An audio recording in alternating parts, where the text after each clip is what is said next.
Joe's Boxing Promotions, proudly sponsored by Flory Construction. Hello and welcome back to Hypnosis Podcast. We're a bit of a different scene now, but we're with none other than Matt McCallum. How are you feeling, mate? I'm feeling grand, mate. How are you? Not great. No, not great. Not great. I'm very great, mate. I'm very great. I'm speechless because we're in a new kind of place today. We're not in the studio. Aye. We're Not the studio or the gym. Nah. We're a bit more closer to home, I think, for you. Uh-huh. We're going to talk about this a little bit later on, but I like to do something on the podcast where we talk about who you are. So who is Matt McCallum? Matt McCallum is a professional boxer. Yeah, I turned pro late, and I've done all right in a very short space of time. Come from an unlicensed background, and I want to give it everything I can, in the next couple of years, and see if I can really sort of, make some noise and create a bit of a legacy. Where did boxing start for you? Like I say, I started late. What you would class as late in terms of boxing. I didn't have my first fight, I think, till I was about 25. So I only started maybe as a year or two before, and I just used to go once a week down to my mate's gym in Morpeth, kickboxing actually. Yeah. But I could never kick because I had a gammy knee. No. I got a knee injury when I was like 19. Yeah. And I just sort of that was playing football, so put an end to me footballing days. Yeah. And then I just said to myself, right, I'm gonna have a fight and really train for it, cut the drink out. I remember the first time I stayed off the drink for like 6 weeks. And to me, at 25, I'd never done anything like that since I'd started drinking. Yeah. Which might not sound like much, but I suppose as a 25-year-old, when you're drinking every weekend. Yeah. Because that's just what you do. You go out and don't know. Is that what you do? No, I'm over sit in the house working kind of guy, but. Aye. Oh, well, that's good, mate. Yeah. But you're only young though. You might, you might get distracted by women and alcohol. Hopefully not. But yeah, so like that first fight, I thought, do you know what it is? I've put everything into it, won, and I just kept having these unlicensed fights, won them all. Fought the best kids around in the northeast, and the last kid I beat, he was apparently going to turn pro after he dusted me. Yeah. And I knocked him out in the second round. Yeah. Out cold, yeah. And I thought, well, if he was going to turn pro, then I may as well give it a go. So I'll give it a go, and the rest is sort of where we're at now. It's history. Aye, yeah, and is since turning pro in 2020, had my pro debut a week before lockdown, and then we went at lockdown, never boxed for 18 months. Yeah. And then we had 6 fights last year, within a year. So making up for lost time, and within my fifth pro fight, I won the Northern Area title. Yeah. So, I mean, you can just, I always said I wanted to fast track it. I wanted to have these big fights sooner than maybe some other fighters might not want to. They might want to sort of have a lot of learning fights, but I just think, I don't need that. Just go for it. Yeah, I mean, a lot of boxers, and they've had 13 fights and still haven't getting to a Northern Area title, or they're still just fighting, taking steps. You're on your 7th fight now, and on your 5th fight. Well, this has been my 8th. Yeah, 8th fight coming 7, up. Yeah. So you've had 7 fights. So you got this on your 5th fight. You've won a Northern Area title. So you've already taken that massive step. You're fast tracking it all, but you're kind of putting a statement out there I'm going to do it, but I'm going to do it good. 100%, yeah, and I'm showing that I'm game. I'm ready for it. I'll fight anyone. I'll spar anyone, and I will. And I think people know that. Yeah. I've had some great sparring over the last year, some great experiences. And this all will show in the ring on my next fight on 14th of July. Yeah. Yeah. Have you seen there sparring and stuff? You had some great sparring. I know you sparred the Smith brothers in Liverpool. What was Callum? Yeah. What was that like? Obviously with Callum having a fight with was Liam, wasn't it? That had a fight with Conor Ben. Not Conor Ben. Chris Eubank. Yeah, so Liam Smith, he smashed Eubank, didn't he? Yeah. What was it like being around that kind of camp? It was just amazing for you as a boxer, to get that benefit. Yeah, quite quite surreal at first. And like he told us, Callum says after, because I asked him, I says, "Oh, how did you find out about us?" He says, "Well, because I'm with Buddy McGirt now, his coach who's American." He says he doesn't know anyone here. He says, so I have to kind of sort my own sparring. So he literally just went down box rec. Yeah. And he was boxing the Southpaw. It was on the last Anthony Joshua card. Well, not his most recent one, but the fight before, sort of end of last year. Yeah. And he's fighting a French kid, Matthew Bordelik, I think it's called. So he had to find Southpaw sparring. So he was literally going down box rec, he says, find him. And he obviously never knows what type of sparring he's going to get. He invites kids down there. And they tell us after, they says, "Oh, normally, he would braid these kids in the first spawn and they wouldn't get asked back. But I got asked back 5 times. Yeah. Because I was obviously giving them really good sparring. Yeah. And we did, it just got better and better every time I came down. And on the final spar, we got to know Buddy, his coach, a bit.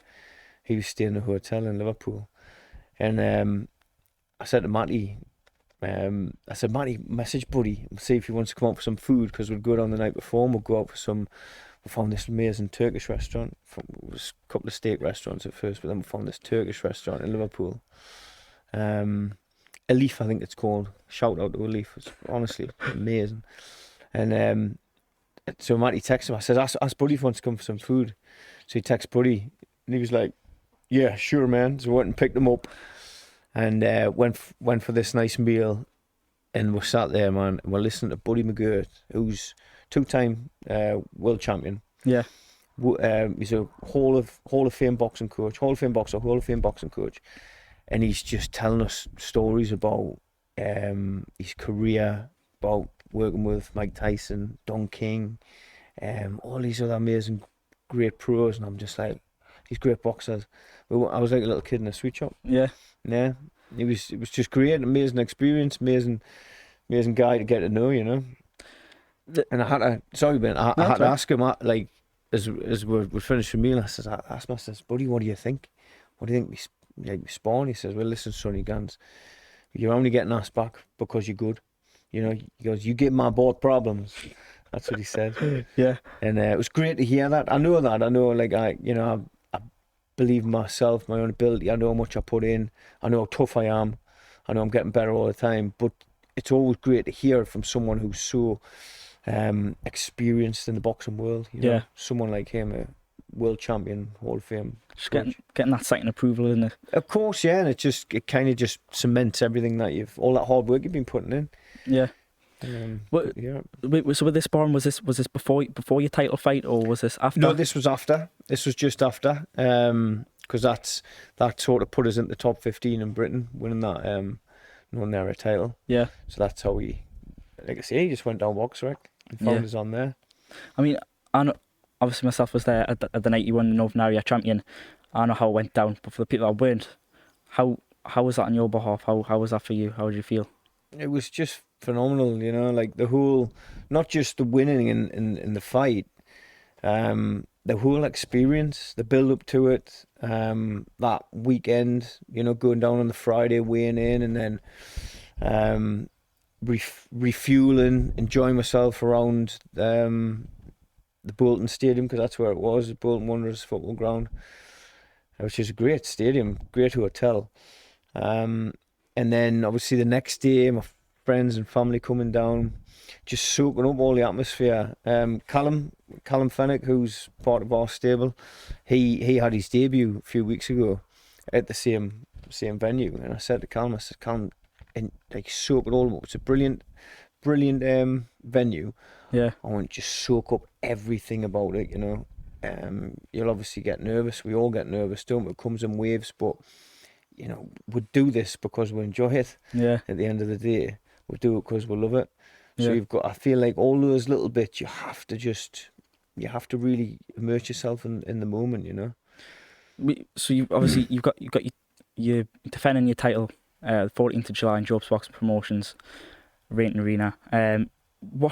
When you went back to that place of where you gathered that title, was that like a more of a, right, this is hitting us now, I'm feeling this title defence now, like I've came back to the grounds of where I've earned this title? Yeah. and I'm going to take it back to my own hometown, and I'm ready now. Was that how were you feeling, or was it different when you went back watching Callum?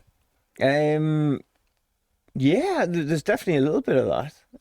You know, it was the first time I've been there. Or like I say, it's a really good venue. Great sort of big sort of like room, you know, where they put the ring up and that.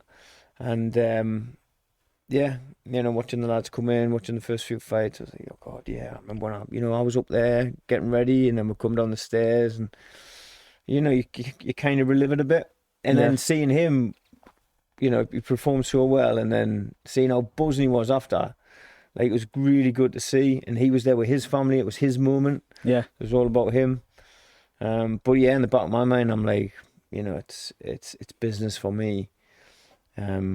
In a few weeks, you know, well, a couple of months it was from then, but yeah, it does kind of yeah, it sort of just G's you up, you know. Yeah, I know, and most boxers like to fight in the home grounds, you know, their hometown.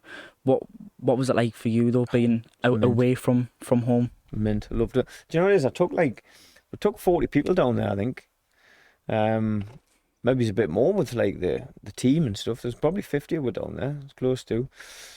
So we're getting, you know, I had a good crowd there, making a bit of noise. But I loved it. I thrived in it. I'd like to fight away more.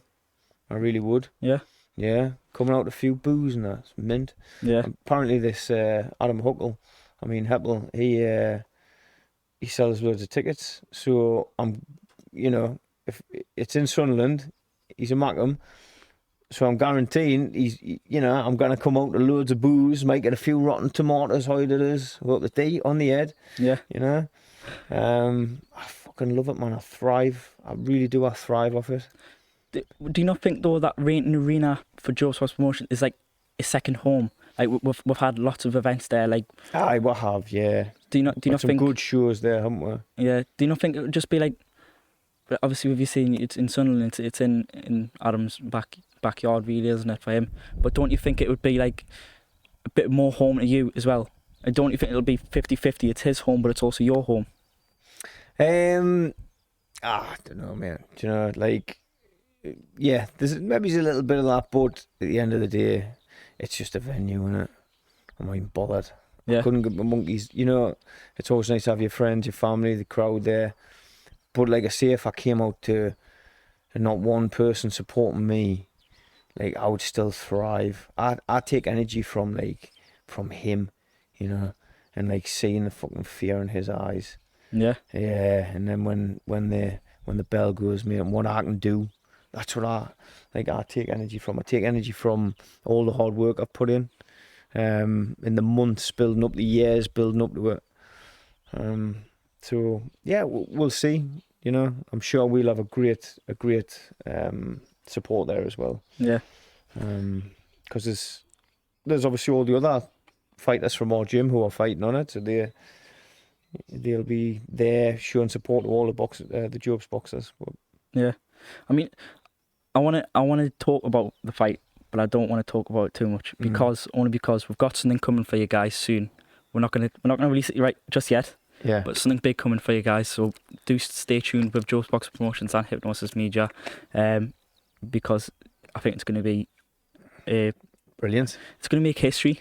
Any spoiler alert? No spoilers, but it's going to make history. I definitely think. Hey, fantastic! Sounds good to me.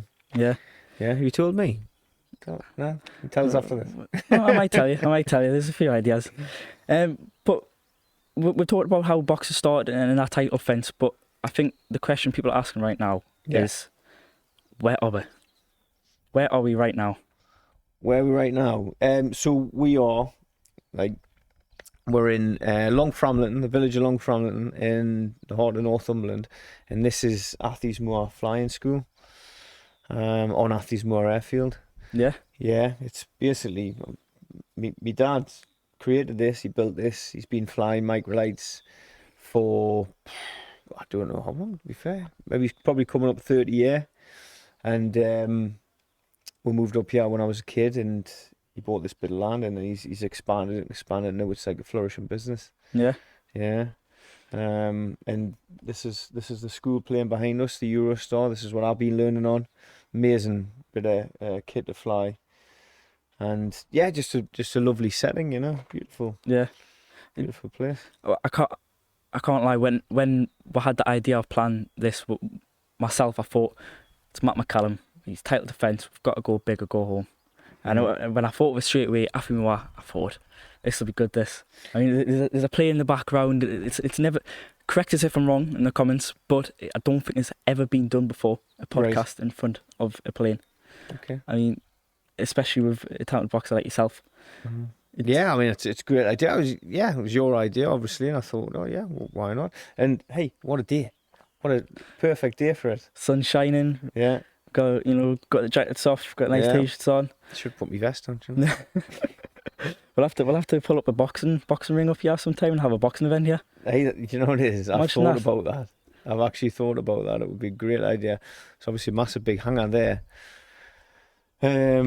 Boxing rings surrounded by planes. Who knows for the future? Maybe make this the home of Job's, the next Job shows, you know? Yeah.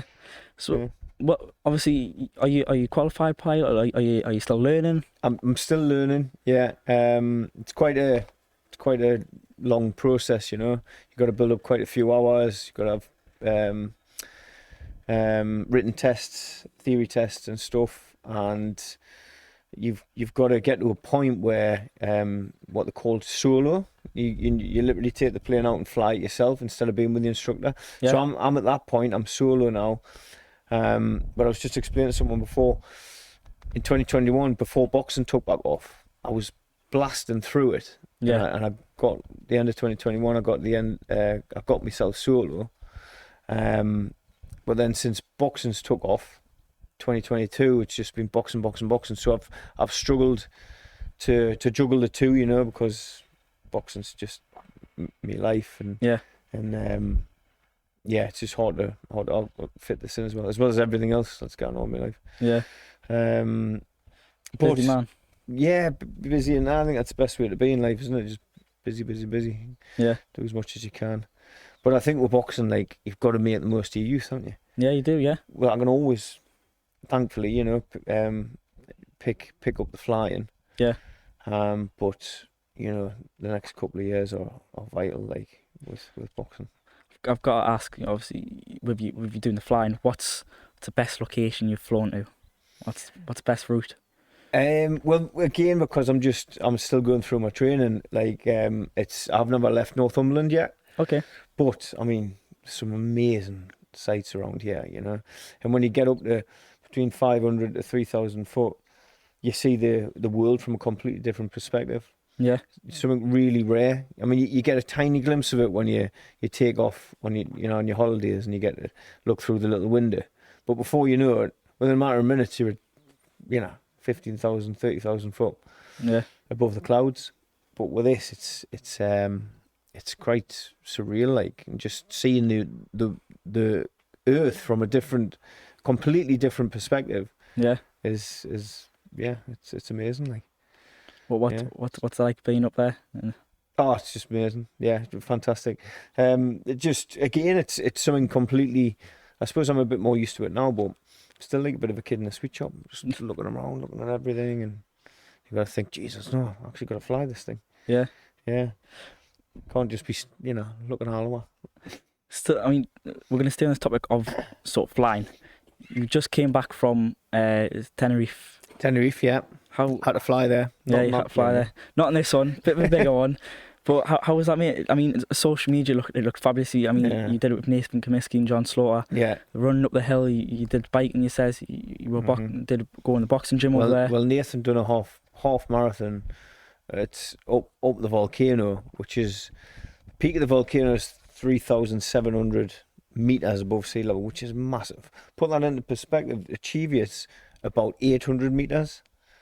So 3,700 meters. I mean, it's really high, and you sort of, the air's getting thinner when you get up there. Yeah.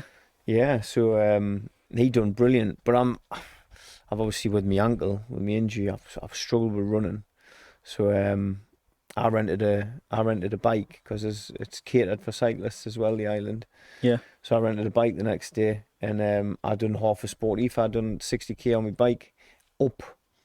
you know, in the direction where we'd went the day before. So I climbed like over 2,000 meters, which was just brilliant in the heat.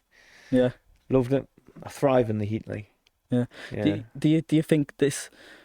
I don't know if you've been on training camps over abroad before this title defense. No, that's like before. Well, no. Last year, me and my cousin went to Portugal, and we'd done a bit of a sort of warm weather training camp. Me and him. Yeah. Yeah. So this is only my second one, really. But this was a proper training camp, because John sort of had every day, you know, scheduled in what we're going to do.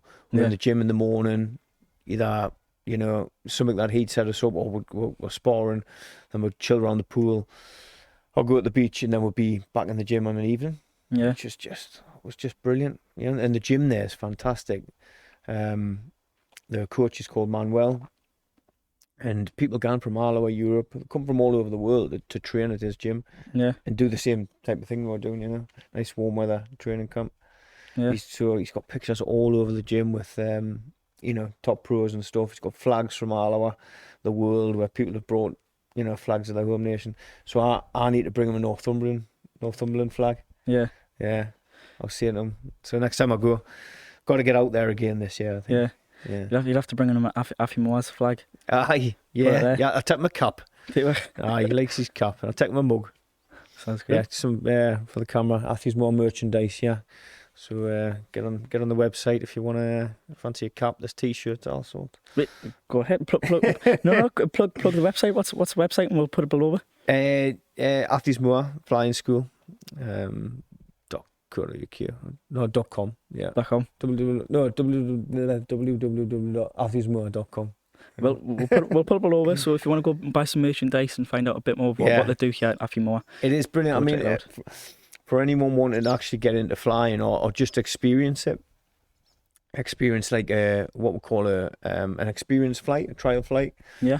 You go up for an hour, and one of the instructors will just take you around Northumberland and show you all the sights. Maybe take you down to Newcastle, wherever you want. It's just an amazing experience, you know, to see, like I say, see where we live from a different perspective. Yeah.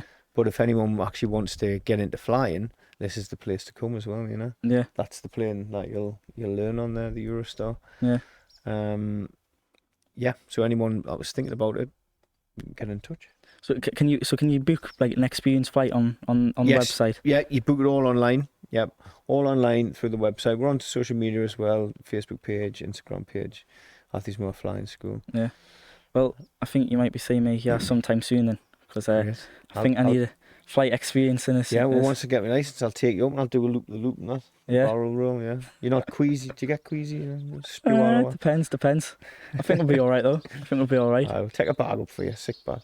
Yeah, right. We'll just open the windows and we'll just stick my head out. Just let it go behind her. Be alright. Yeah, we'll do something like that, but might lose your sunglasses, like. Might do. Might have to get them like the ones that strap around your head. Okay. But let's talk a little bit more about this 14th of July show without going into too much.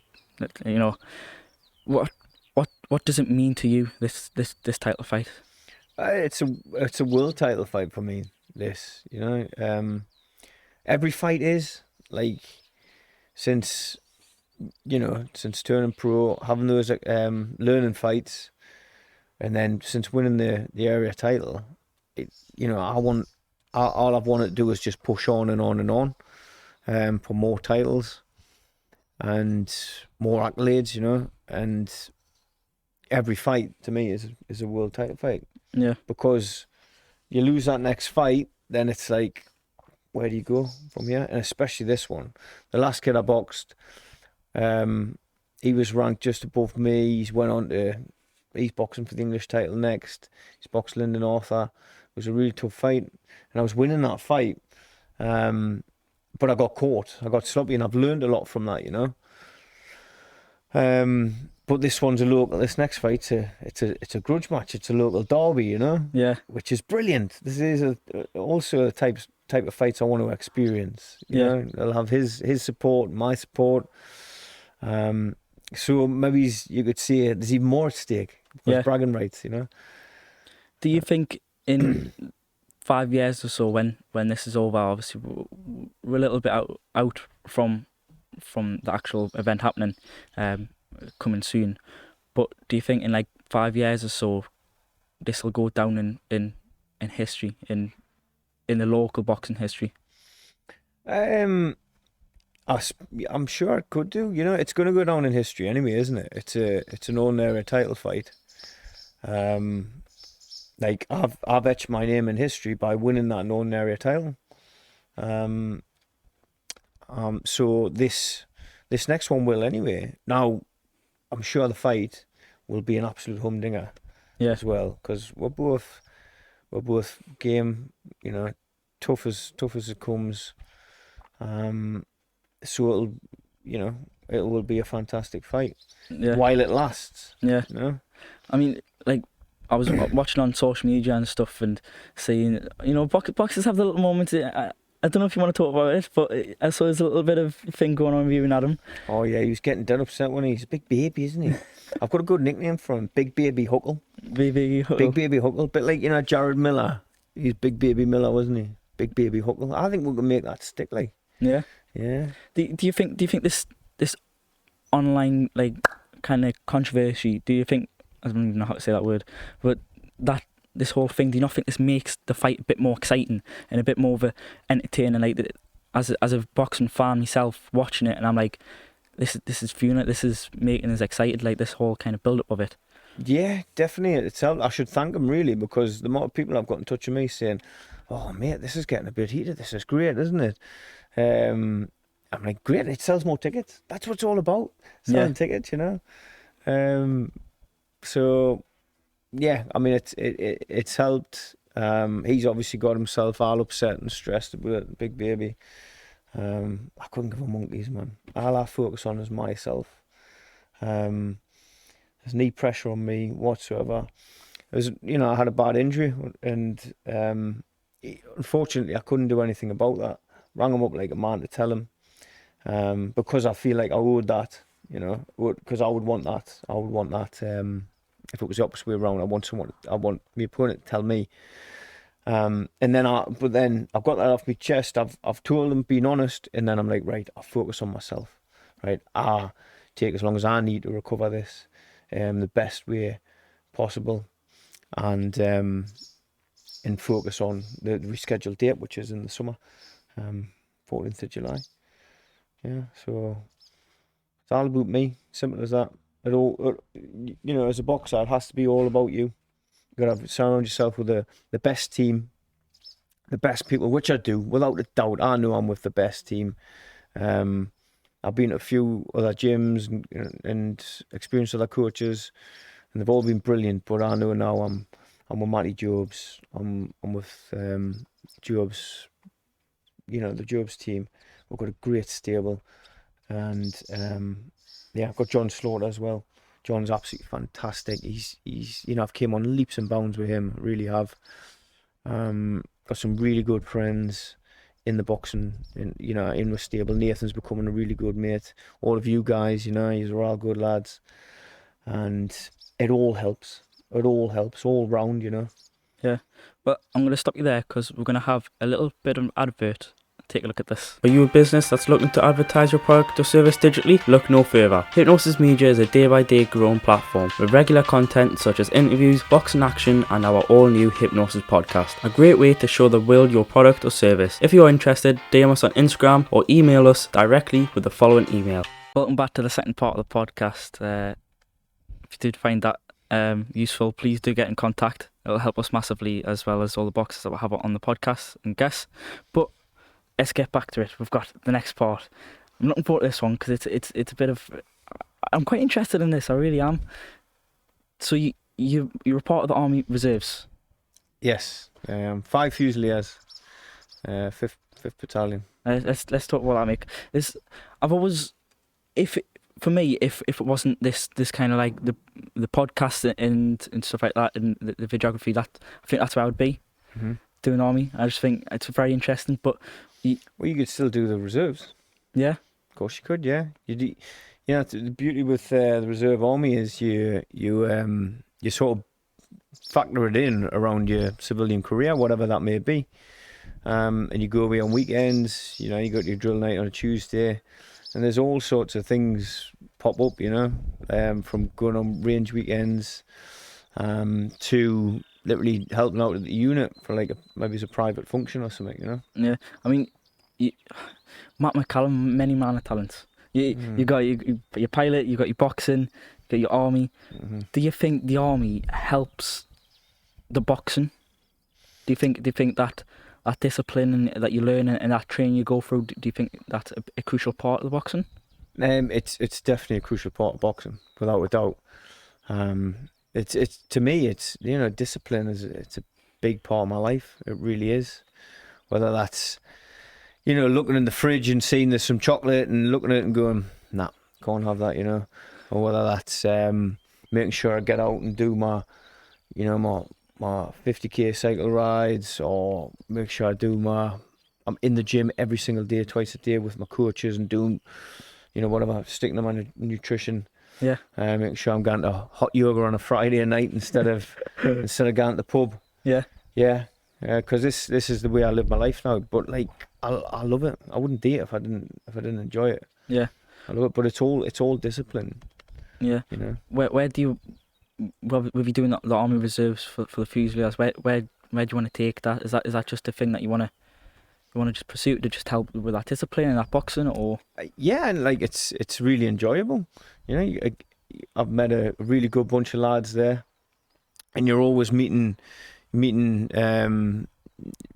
people, and going away places. I'm still quite new to it, but I know how much it can offer me. Yeah. And you get paid for everything. Yeah. Absolutely everything. You get paid to travel there. You get paid when you're there. Paid on weekends and stuff.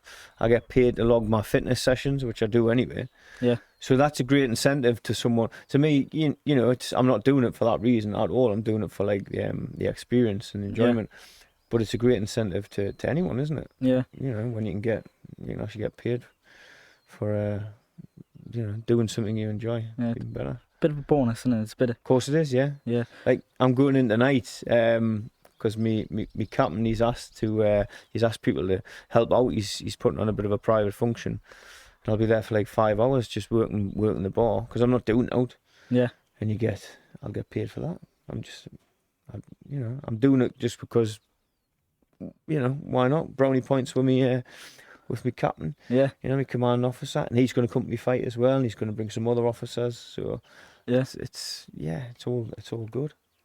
But with you saying there, the army, you got experiences and stuff. What would you say is the best experience you've had so far? Again, I'm still very new to it. I'm still going through my training. I've got my final phase of training coming up in July after my fight, and then I'm a fully qualified soldier. Yeah. But yeah, some of the training's been fantastic. Getting to know these lads from all over the country, and getting familiar with the weapon system and stuff. It's all been really enjoyable. Yeah. Well, what's it like? It's a bit of a silly question, really, because it's the army. What's it like firing a firearm? Is it a thrilling experience? It's an assault rifle, the SE80. Yeah, it's good. It's loud. Yeah. But, yeah. The army are big now on hearing protection. Yeah. Well, you've got to put your earplugs in. You've got to make sure you cover yourself like that. You've been in a tank yet? Been in the last Humvees? No, I mean, we are an armoured regiment. Yeah. Yeah, so we'll go in the Warrior, which is a tracked vehicle. Okay. But it's not a tank. But obviously tank regiments different, Yeah. Yeah, we've got an E-Challenger 2s. Yeah. A Challenger 3s in our regiment. But there's a lot of history with the Fusiliers, though. Yeah. Do you know anything about the Fusiliers? No, enlighten us. I'd like to learn. There used to be 4 Fusilier regiments. One of them was the Northumberland Fusiliers. Okay. And that's we have a hackle in our cap badge, and that hackle was the Northumberland Fusiliers cap badge. Was the Northumberland Fusiliers hackle? Sorry. Yeah. Which is great. What happened in the 60s? They amalgamated the four regiments. into one, the Royal Regiment of Fusiliers, and they took a bit of everything from each regiment, you know. But they took the hackle from the Northumberland Fusiliers, which I find personally quite a good touch, because I'm from Northumberland, you know. Yeah. Aye. So interesting. It is. Every day is a learning day. So every day is a learning day, and anyone who disagrees with that's an idiot, in my opinion. Yeah. Yeah, because you'd be learning till the day you die, mate, wouldn't you? And so you obviously know that, mate, and you know, you switched on. Well, this podcast, I want to learn a little bit more, because we had Callum Walton on, and I asked him, right, the pink, what does that resemble? Mm-hmm. My question to you is, what does it resemble with him? He just likes the colour. Oh, you like scrub pink? Yeah, good on it didn't resemble. He just likes it. I can see pink on his gloves and shorts and stuff. Yeah. But your nickname is the Wolf, King of the North. Where does that come from? It actually comes from Game of Thrones. Yeah. Aye. Yeah, I got obsessed with Game of Thrones. And the Stark, House Stark, their sigil was the wolf. The wolf was on all their banners and stuff, their shields. And when I you know, boxing was really taking off, the unlicensed side of things, one of my mates, he started calling us the Wolf, the King of the North, and I was like, well, that's pretty good. King of the North of Game of Thrones. And God, it was loud, wasn't it? No, I thought it was a plane. It's someone's car. It's someone's car in the background. Someone's old scrapper car. Yeah. So I kind of just stuck from there. Yeah. Yeah, King of the North, and I thought, do you know what it is? When I was going to turn pro, I thought, I've got to have a gimmick here. Because no one cares about a boring boxer, do they? They're just doing. You know, you could be the most talented boxer there is, but if you just sort of meander along, you know, on the sidelines, and you keep your head down, people don't get that excited about you. Yeah. You have to have something about you. So I thought, that's going to be my gimmick. Come up with a wolf head mask, you know, King of the North. And thought it would come out in a big, you know, like bear skin cloak, a bit like Ned Stark on Game of Thrones. Do you think that adds a little bit of, like, well, I don't know what. Obviously, reading about the army, you got like your war paint and stuff. It's a bit of, I don't know what to try and intimidate your opponent and stuff. Yeah. Do you think it's a bit of an intimidation as well? Do you think that helps? I don't know. You'd ask the opponents. I don't think any of them have been bothered so far. Yeah. But it's more, this is me. This is why I'm the wolf. Yeah. You know, I'm going to tear you apart. And like I say, the crowd gets behind it. Like, I've heard people say to us, oh, you know, before the news, they were like, oh, you know, I didn't know your name, but I knew you had the wolf head. Yeah. And people say, oh, did you see that kid? That, even if they say, look, you see that divvy with the wolf head mask on? Yeah. Still publicity. Yeah. Any publicity is good publicity, isn't it? Unless you're Philip Schofield. Should stop swearing, shouldn't I? Sorry. But this wolf thing though, like with you having all the fights you've had so far, you've had that wolf mask on your head. Is there anything? Yeah, I've had from day one. Is there anything we're expecting for the 14th of July? Is it anything extra, or do you not want to reveal yet? Who knows? We'll have to see. There might be. There might not be. Yeah. We'll have to see. Maybe he's come out with like a baby mask, you know, to resemble my opponent, big baby. Do you not reckon we can get you wolf mask, the skin? We'll get you on a throne like Tyson Fury did. Maybe, mate. Yeah. Get you dragged out like that? No, God, I don't think I'd be coming out with any throne out like that. No. Just coming out and doing the business. Is that maybe it's a new wolf head mask, you know. Fancy an upgrade, but no, it's I couldn't give a monkeys about any of that. Yeah. You know what I mean? I've established myself now. Certainly in the northeast, people know who I am. That's a gimmick. That's you know, that's who I am. I'm the Wolf, King of the North, and like it's business. Yeah, it seriously is business. Yeah. I mean, there's another thing I want to ask you, because I've noticed this a little bit with you with social media and stuff. Like you got the plane, it's outdoors, and the armies, it's outdoor. The wolf, it's outdoors. You go out quite a lot. You do your monthly hikes and stuff. Yeah. I love me mountain climbing. Yeah. What's obviously I love the outdoors as well. What's a fascination with outdoors?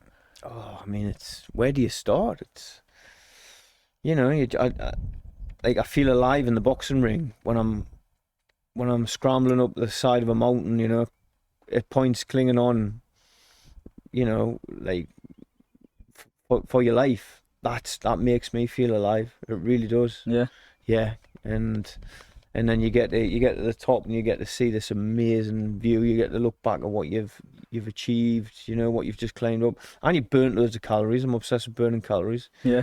So all around, it's just a phenomenal experience, you know. What's your favourite experience that you've done outdoors? It's like, I don't know if you've been like rock climbing or whatever. It would be climbing the Coolins on the Isle of Skye so far, yeah, the Coolin Ridge. Yeah. It was phenomenal, yeah. It was July 2021, and me and my mate went out and we got the most perfect week of weather. Yeah. I can't describe you how unbelievable it was. There was no wind, not a cloud in the sky, you know, 20 odd degrees heat. And I was saying to my pal, I was like, mate, we'll never ever get this weather again. Like, we're just being so lucky with it. People going all their life to Skye and just get crap weather. Yeah. Yeah, it was just magical. Where is Skye? Where's that? It's on the west of Scotland. You know, you go all the way up through the Highlands, through Fort William and Fort Augustus, and then you head to the west, and Skye's a big island. Yeah. Out of Skye, loads of history on it. Like it just feels, you just get this aura when you're there. It's just like an ancient place, you know. Yeah. Yeah.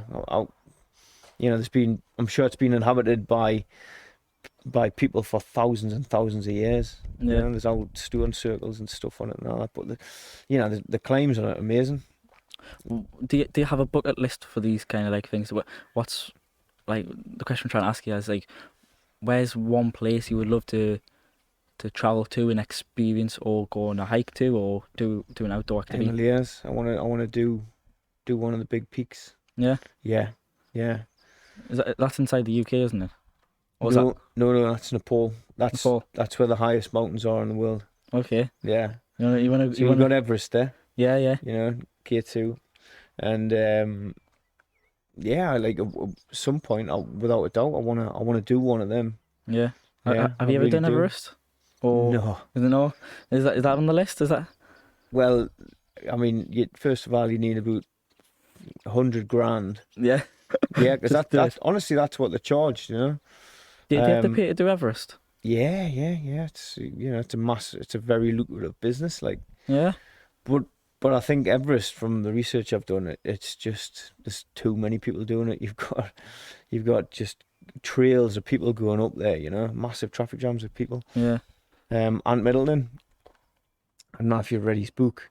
I think it was the Fear Bubble, and he talks about when he climbed Everest, and he got stuck on the top for over an hour on the peak. Really? On the summit, yeah, because he couldn't get past all these people who were coming up to get to the summit, and like he should have died, but he didn't. He got through it, you know. There's been stories of that, isn't it, of people going up and sadly passing away and stuff. People die all the time. Yeah. All the time in Everest. It's littered with bodies. They can't do anything with the bodies. Yeah. They just leave them there because, you know, they don't rot away because it's obviously sub-zero. Yeah.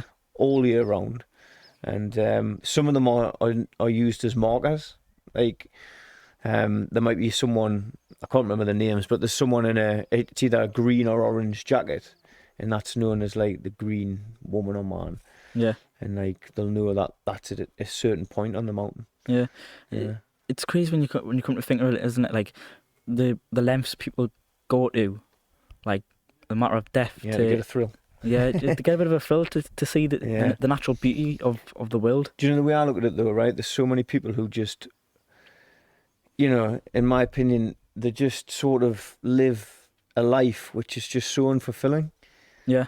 Yeah, and then they'll die. And I think, why not do something that you absolutely love? It might terrify you, but you love doing it. And yes, if you're gonna die, you're gonna die doing something you absolutely love. Yeah. That to me is more satisfying and more fulfilling than just, you know, bumbling along and doing nothing with your life. Yeah. I want to talk about this because not a lot of people talk about it. I did a podcast not long ago with myself and Daph's. Big shout out to Daph's as well. With yourself? Yeah. Just you and yourself? Yeah. So I was on a podcast with a guy called Chilling with Daph's on his podcast. Who? Chilling with Daph's. Right. He scored daps. Who's he? Is he not the one who did that? Dappy. Remember him?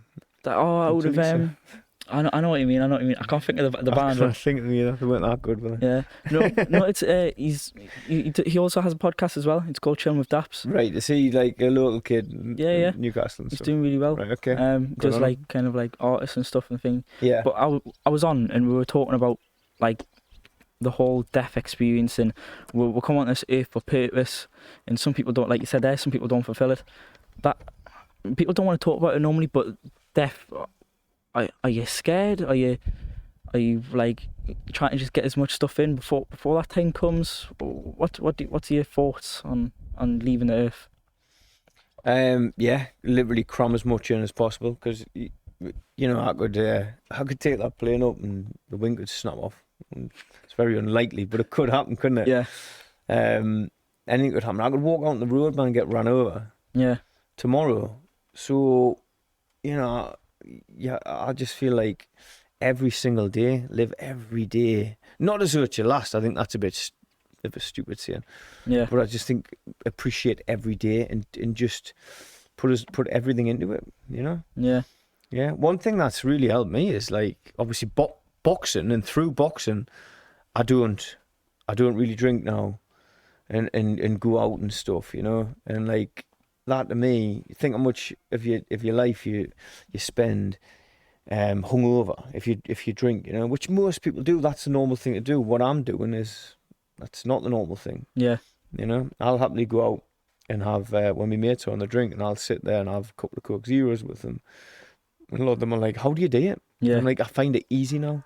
I find it easy. I find it quite satisfying actually watching all you idiots spend all your money. Yeah. And you know, and you'll be dying tomorrow. Yeah. But I'm not saying, you know, I still enjoy a drink on a rare occasion. Yeah. But I feel like with boxing it's earned even more. It becomes even it's more enjoyable. It's like a treat, isn't it? It's like that reward. It is completely, yeah. But the hangover's even worse. It is. Yeah. It's not that hangover's not the feeling of like going to the top of the mountains like you said, is it? It's that's like a drug. Like it really is. Like the release I get from training, from boxing, you know, being away in Tenerife, you know, after burn all those calories and having such a good workout and loads of good progress and work. Like you leave the gym and I'm like, I'm high. I'm actually high now on life. Yeah. And that's what gets me going now, mate. You know, That's I don't motivation. need other stuff to like drinking drugs to get me excited. I couldn't go monkeys. Yeah. What's obviously you got your title fight coming up, for the defence. But what's in boxing? What is it that you want to achieve? A lot of people say titles, and that's what people go into boxing for, to achieve them titles. But what is it for you that you want to achieve in boxing? British title. Yeah. Yeah. British. Yeah. Is that are you gonna stop there, or do you want to go even further? Well, I think it would be silly to. I'm not looking past this next fight. You know. Yeah. This is it. This is my world title fight. This is my British title fight. My world title fight. Everything. And I'm really, really not. You know. But you know, you've asked us a question. What would you want to achieve? And I want to win the British title. Yeah. What you got to understand is how much hard work has to go in, to actually even get there, to even box for that. Yeah. You know, I've got a very tough fight coming up. I've got to win that fight. Yeah. And then you look at other opponents and stuff. But certainly none of that now. You know?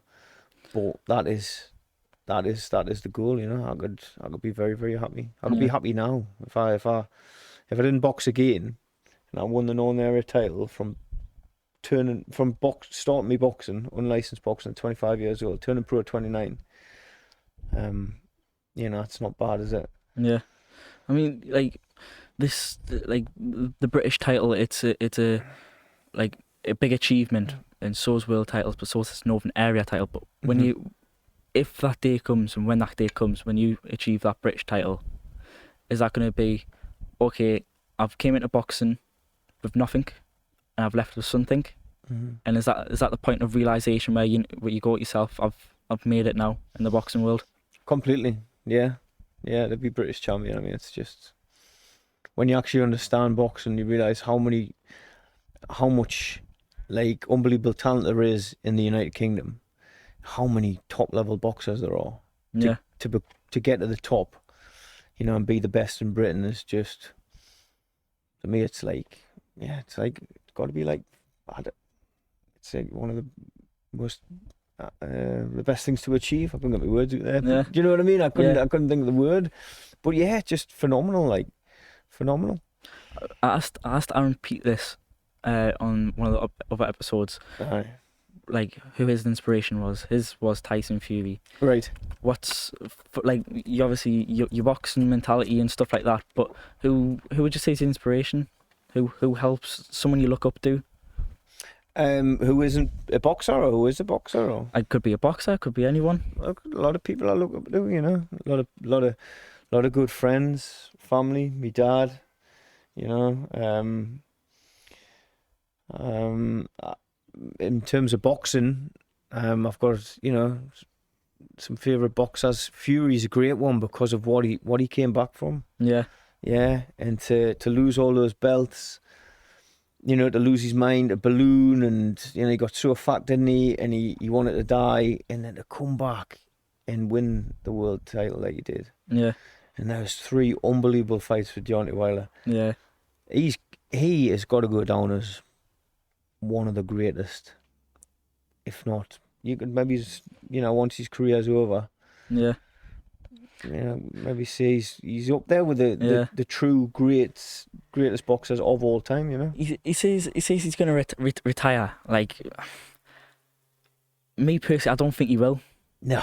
Yeah, I don't think he will for a long That's time. not what he's talking about at the minute, though. He's saying he wants to fight here, you know, like everyone. Is he not sent something to Joshua? He went into retirement. I just read yesterday he sent a contract to Joshua again or something. So he went into retirement, and then he's wanting to come back out of retirement to fight. So there's a thing. So Eddie Hearn put a statement out.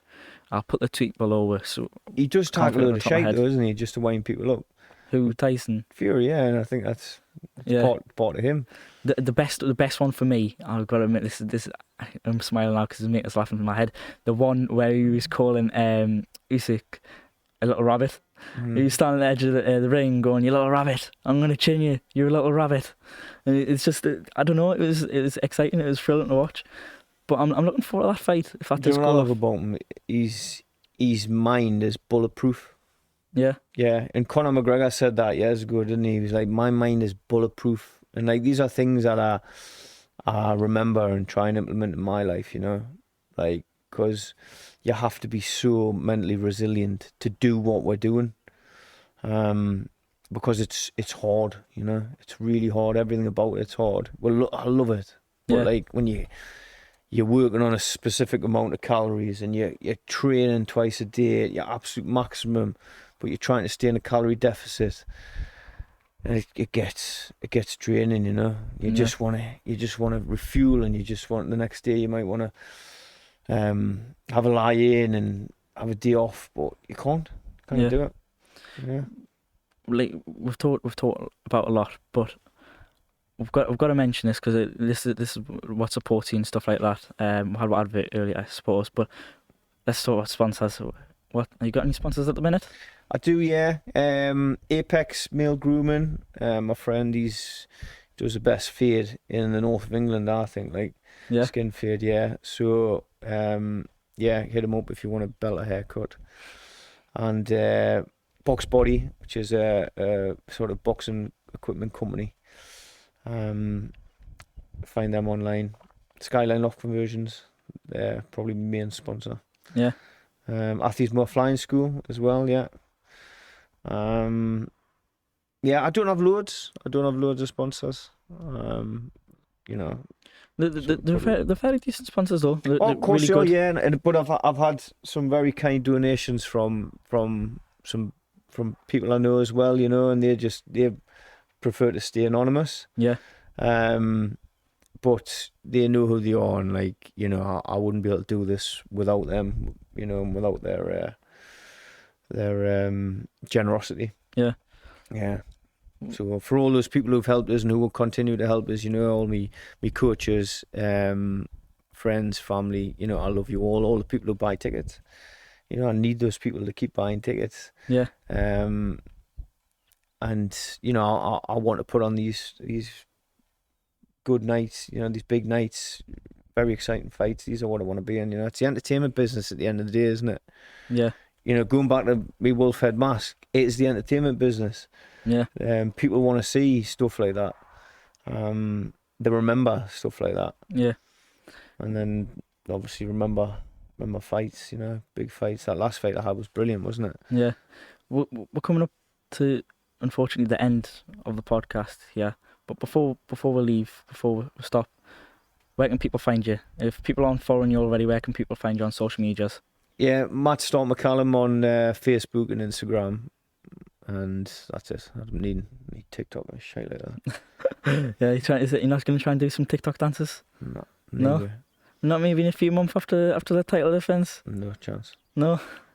Facebook and Instagram, they'll do. Yeah? Yeah, I can't be bothered with anything else.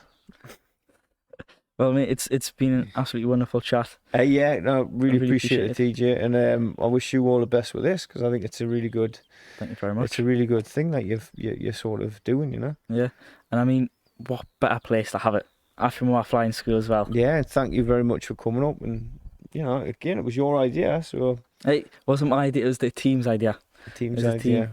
I can't just put it all to myself. I've got a team. I must say though, obviously, your dad is a big part of the team, and yeah. And listening to you two pick her on when you're setting everything up is funny, like comedy gold. Yeah, it is. It's all, you know, it's all in, you know, jest, isn't it? You know, you just love each other really, but it is funny. Like we need one TV show. That's it. ITV, get out with. We need one TV show. That's what I think it is. Come on, ITV, BBC, whoever, Sky. Yeah, but anyways, it's been a wonderful, mate. Thank you so much for having me here. Again, appreciate it. Thank you very much for coming up. Not a problem. Give us a chance. Next time you can see Matt McCallum is the 14th of July at Rating Arena for the Matt McCallum versus Adam Heppel title defence. Adam Huckle. Adam Huckle. The same sausage. The same sausage, you've heard it here first. But yeah, there's going to be many things coming. We're not going to release it right now, but it will be up and coming. I'm really looking forward to it. But do stay tuned. Go check out Matt's Instagram and Afi Moaz and Joe's Boxing Promotions. And we'll see you guys on the next one.